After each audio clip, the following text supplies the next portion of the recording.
અચાનક કોર્ટના સ્ટે ઓર્ડરને તમે કેવી રીતે અટકાવી શકો છો?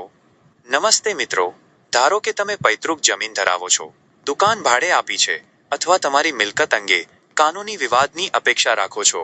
શું તમે જાણો છો કે આવી પરિસ્થિતિઓમાં ઘણીવાર શું થાય છે? વિરોધી પક્ષ તમને કોઈ પૂર્વ સૂચના આપ્યા વિના શાંતિથી કોર્ટનો સંપર્ક કરી શકે છે અને તમારી મિલકત અથવા પ્રવૃત્તિઓ સામે સ્ટે ઓર્ડર મેળવી શકે છે. આ અચાનક કોર્ટ નોટિસ ગભરાટ અને માનસિક તણાવનું કારણ બને છે, જે તમને કાનૂની લડાઈમાં પાછળ મૂકી દે છે. પરંતુ શું તમે જાણો છો કે એક કાનૂની સાધન છે જે તમને આવા એકપક્ષીય નિર્ણયોથી બચાવી શકે છે? હા, તેને ચેતવણી કહેવામાં આવે છે. આજના વિડીયોમાં આપણે શોધીશું કે ચેતવણી શું છે, તે કેવી રીતે કાર્ય કરે છે અને તે તમારા સમય અને પૈસા બંને કેવી રીતે બચાવી શકે છે. ચેતવણી શું છે? પહેલા, ચાલો સમજીએ કે ચેતવણી શું છે. આપણે આ અધિકાર સિવિલ પ્રોસિજર કોડ (સીપીસી)ની કલમ 148A માંથી મેળવીએ છીએ.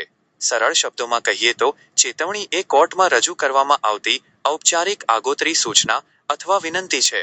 તેના દ્વારા તમે કોર્ટને જાણ કરો છો, જો વિરોધી પક્ષ મારી વિરુદ્ધ કોઈ કેસ અથવા અરજી દાખલ કરે છે, તો કોર્ટે મારો પક્ષ સાંભળ્યા વિના કોઈ એકપક્ષીય આદેશ અથવા સ્ટે ઓર્ડર પસાર કરવો જોઈએ નહીં. ક્યારે અને કોના દ્વારા ચેતવણી દાખલ કરવી જોઈએ? હવે, પ્રશ્ન એ ઊભો થાય છે કે ક્યારે કેવિયેટ દાખલ કરવી જોઈએ? જ્યારે તમને એવી શંકા હોય કે વિરોધી પક્ષ તમારી વિરુદ્ધ કોર્ટમાં જવાનો છે, ત્યારે તે દાખલ કરવામાં આવે છે. ચાલો આપણે 3 મુખ્ય ઉદાહરણો જોઈએ. 1. જમીન અથવા કૌટુંબિક વિવાદો. જો કોઈ પાડોશી અથવા સંબંધી સાથે જમીનનો વિવાદ હોય અને બાંધકામ અટકાવવા માટે તેઓ કોર્ટમાં જાય તેવી શક્યતા હોય. 2. વાણિજ્યિક અથવા ભાડાપટ્ટાના વિવાદો. જો તમે કોઈ દુકાન અથવા હોટલની જગ્યા ભાડે આપી હોય અને વિવાદ ઊભો થયો હોય. 3. સરકારી સૂચનાઓ. જો મ્યુનિસિપાલિટી અથવા અન્ય સત્તાવાળાઓ તરફથી તોડી પાડવા અથવા મિલકત જપ્ત કરવા માટે નોટિસ મળવાની શક્યતા હોય, તો તમે કોર્ટમાં સક્રિયપણે કેવિયેટ દાખલ કરી શકો છો. ચેતવણીના 3 મુખ્ય ફાયદા. માઇનસ. ચાલો આપણે ચેતવણી દાખલ કરવાના 3 સૌથી મોટા ફાયદાઓને સ્પષ્ટપણે સમજીએ. પહેલો ફાયદો એકતરફી. એકતરફી નિર્ણયોને અટકાવવો. કોર્ટ તમને નોટિસ મોકલ્યા વિના અને તમારા પક્ષને સાંભળ્યા વિના વિરોધી પક્ષને કોઈપણ સ્ટે ઓર્ડર આપી શકતી નથી. બીજો ફાયદો સમય અને પૈસાની બચત. એકવાર કોર્ટ એકતરફી સ્ટે મંજૂર કરે છે, પછી તેને ખાલી કરાવવા માટે વકીલ રાખવાની અને લાંબી કાનૂની લડાઈ લડવાની જરૂર પડે છે. ચેતવણી શરૂઆતથી જ આ મુશ્કેલી ટાળવામાં મદદ કરે છે. ત્રીજો ફાયદો મનની શાંતિ. તમે જાણો છો કે કોર્ટમાં ગમે તે થાય, તમને ચોક્કસપણે પહેલા સમન્સ મોકલવામાં આવશે. આ તમને ચિંતામુક્ત અને શાંત રહેવાની મંજૂરી આપે છે.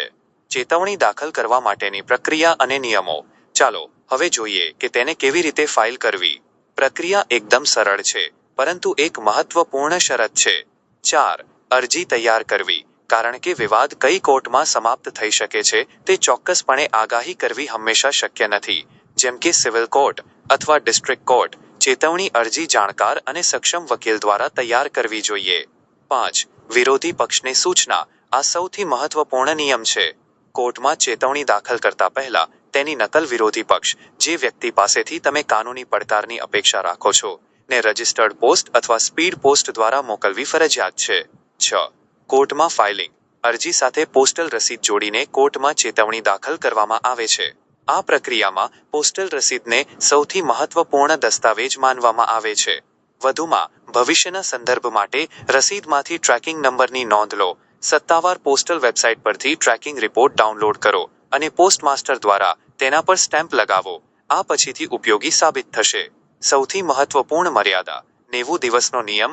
જો કે, મિત્રો, હંમેશા ચેતવણી વિશે એક વાત યાદ રાખો, તે જીવનભર ટકી શકતી નથી.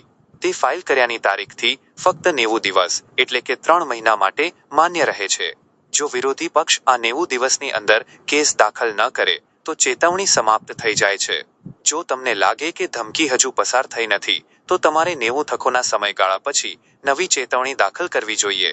એ યાદ રાખવું મહત્વપૂર્ણ છે કે એકવાર દાખલ થયા પછી ચેતવણી અનિશ્ચિત સમય માટે માન્ય રહે છે તેવું માની લેવું ખોટું છે.